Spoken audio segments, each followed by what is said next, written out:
यह कथा अवध की है और बहुत पुरानी है। अवध में सरयू नदी के किनारे एक अति सुंदर नगर था, अयोध्या। सही अर्थों में दर्शनीय, देखने लायक, भव्यता जैसे उसका दूसरा नाम हो। अयोध्या के केवल राजमहल भव्य नहीं था, उसकी एक एक इमारत आलीशान थी।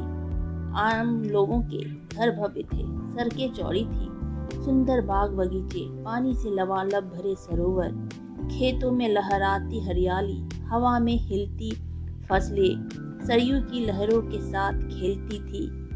अयोध्या हर तरह से संपन्न नगरी थी। संपन्नता कोने अंतरे तक बिखरी हुई, सभी सुखी, सब समृद्ध। दुख और विपन्नता की अयोध्या का पता नहीं मालूम था, या उन्हें नगर की सीमा में प्रवेश की अनुमति नहीं थी।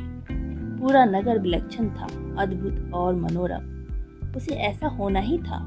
वह कौशल राज की राजधानी था। राजा दशरथ वहीं रहते थे। उनके राज में दुख का भला क्या काम। राजा दशरथ कुशल योद्धा और न्याय प्रिय शासक थे। महाराज अज के पुत्र, महाराज रघु के वंशज, रघुकुल के उत्तराधिकारी। रघुकुल की रीति नीति का प्रभाव हर जगह दिखाई देता था। सुख समृद्धि से लेकर बात व्यवहार तक लोग मर्यादाओं का पालन करते थे, सदाचारी थे। पवित्रता और शांति हर जगह थी। नगर में भी लोगों के मन में राजा दशरथ यशस्वी थे। उन्हें किसी चीज की कमी नहीं थी। राज सुख था, कमी होने का प्रश्न ही नहीं था। लेकिन उन्हें एक दुख था, छोटा सा दुख, मन के एक कोने में छिपा हुआ। वह रह रह कर उभर आता था, उन्हें सालता रहता था। उनकी कोई संतान नहीं थी। आयु लगातार बढ़ती जा रही थी। उनकी 3 रानियां थीं, कौसल्या, सुमित्रा और कैकेयी। रानियों के मन में भी बस यही एक दुख था, संतान की कमी। जीवन सूना सूना लगता था। राजा दशरथ से रानियों की बातचीत प्रायः इसी विषय पर आकर रुक जाती थी। राजा दशरथ की चिंता बढ़ती जा रही थी। बहुत सोच विचार कर महाराज दशरथ ने इस संबंध में वशिष्ठ मुनि से चर्चा की। उन्हें पूरी बात विस्तार से बताई। रघुकुल के अगले उत्तराधिकारी के बारे में अपनी चिंता बताई। मुनि वशिष्ठ राजा दशरथ की चिंता समझते थे। उन्होंने दशरथ को यज्ञ करने की सलाह दी। पुत्रेष्टि यज्ञ। महर्षि ने कहा, आप पुत्रेष्टि यज्ञ करें महाराज, आपकी इच्छा अवश्य पूरी होगी। यज्ञ महान तपस्वी श्रृंग की देखरेख में हुआ। पूरा नगर उसकी तैयारी में लगा हुआ था। यज्ञशाला सरयू नदी के किनारे बनाई गई। यज्ञ में अनेक राजाओं को निमंत्रित किया गया। तमाम ऋषि मुनि पधारे। शंख ध्वनि और मंत्रोच्चार के बीच एक एक कर सब ने आहुति डाली। अंतिम आहुति राजा दशरथ की थी। यज्ञ पूरा हुआ। अग्नि के देवता ने महाराज दशरथ को आशीर्वाद दिया। कुछ समय बाद दशरथ की इच्छा पूरी हुई। 3 रानियां पुत्रवती हुई। महारानी कौसल्या ने राम को जन्म दिया। चैत्र माह की नवमी के दिन रानी सुमित्रा के 2 पुत्र हुए, लक्ष्मण और शत्रुघ्न। रानी कैकेयी के पुत्र का नाम भरत रखा गया। राजमहल में खुशी छा गई। नगर में बधाइयां बजने लगी, मंगल गीत गाए गए। हर और खुशी उत्सव जैसा दृश्य। राजा दशरथ प्रसन्न थे। उनकी मनोकामना पूरी हुई। प्रजा प्रसन्न थी कि दशरथ की चिंता दूर हुई। नगर में बड़ा समारोह आयोजित किया गया। धूमधाम से आयोजन में दूर दूर से लोग आए। राजा दशरथ ने सबको पूरा सम्मान दिया। उन्हें कपड़े, अनाज और धन देकर विदा किया। 4 राजकुमार धीरे धीरे बड़े हुए। वे बहुत सुंदर थे, सुदर्शन। साथ खेलने निकलते तो लोग उन्हें देखते रह जाते। आंखें उनसे हटती ही नहीं थी। चारों भाइयों में आपस में बहुत प्रेम था। वे अपने बड़े भाई राम की आज्ञा मानते थे।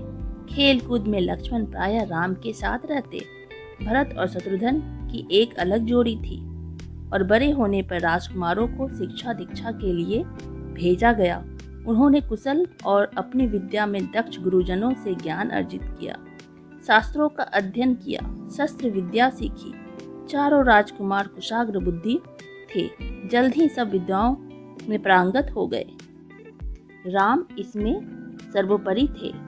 उनमें कई अन्य गुण भी थे, विवेक, शालीनता और न्यायप्रियता। राजा दशरथ को राम सबसे अधिक प्रिय थे, ज्येष्ठ पुत्र होने के कारण और इन मानवीय गुणों के कारण भी। राजकुमार कुछ और बड़े हुए, विवाह योग्य। नगर में इसकी चर्चा होने लगी। महाराज दशरथ भी ऐसा ही चाहते थे, अपनी संतानों के लिए सुयोग्य वधुएं। परिजनों में चर्चा पहले से ही हो रही थी, बाद में पुरोहितों को भी इससे शामिल कर लिया गया। अयोध्या का राजमहल एक दिन ऐसी ही चर्चा चल रही थी, गहन मंत्रणा। तभी एक द्वारपाल घबराता हुआ अंदर आया। उसने सूचना दी कि महर्षि विश्वामित्र पधारे हैं। महाराज दशरथ तत्काल अपनी आसन छोड़कर खड़े हो गए, द्वार की ओर बढ़े, महर्षि की अगवानी करने। उन्हें लेकर दरबार में आए। विश्वामित्र को ऊंचा आसन दिया गया। विश्वामित्र कभी स्वयं राजा थे, बहुत बड़े और बलशाली।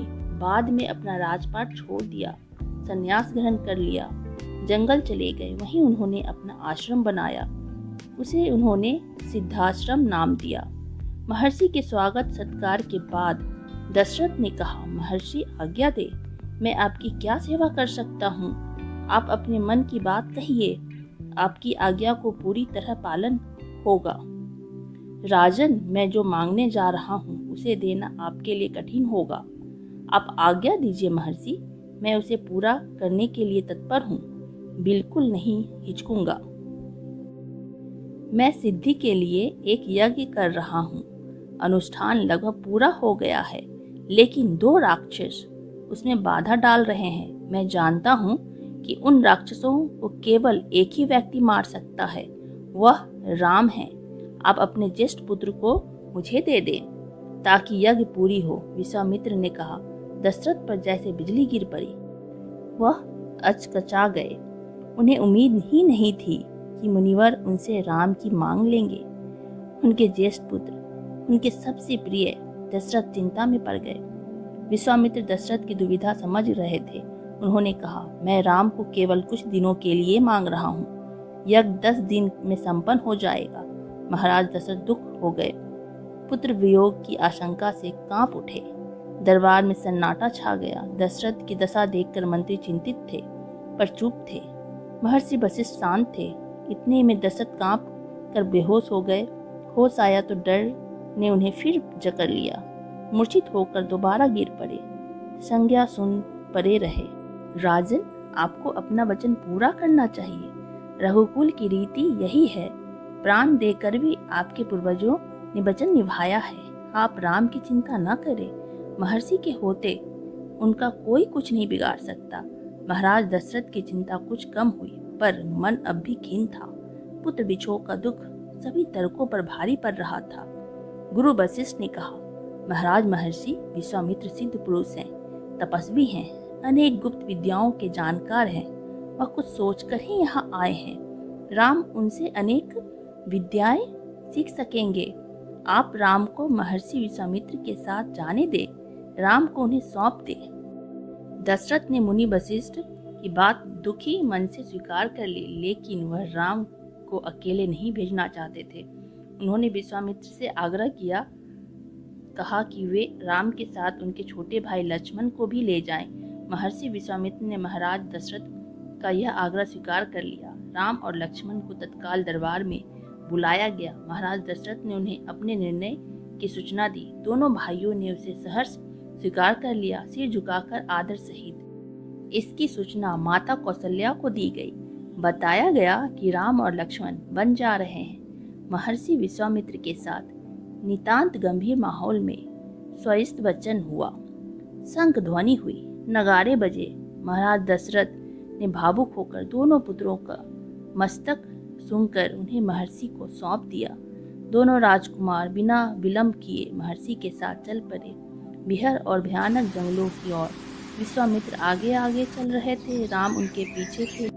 लक्ष्मण राम से 2 कदम पीछे, अपने धनुष संभाले हुए, पीठ पर तुनीर बांधे, कमर में तलवारें लटकाए।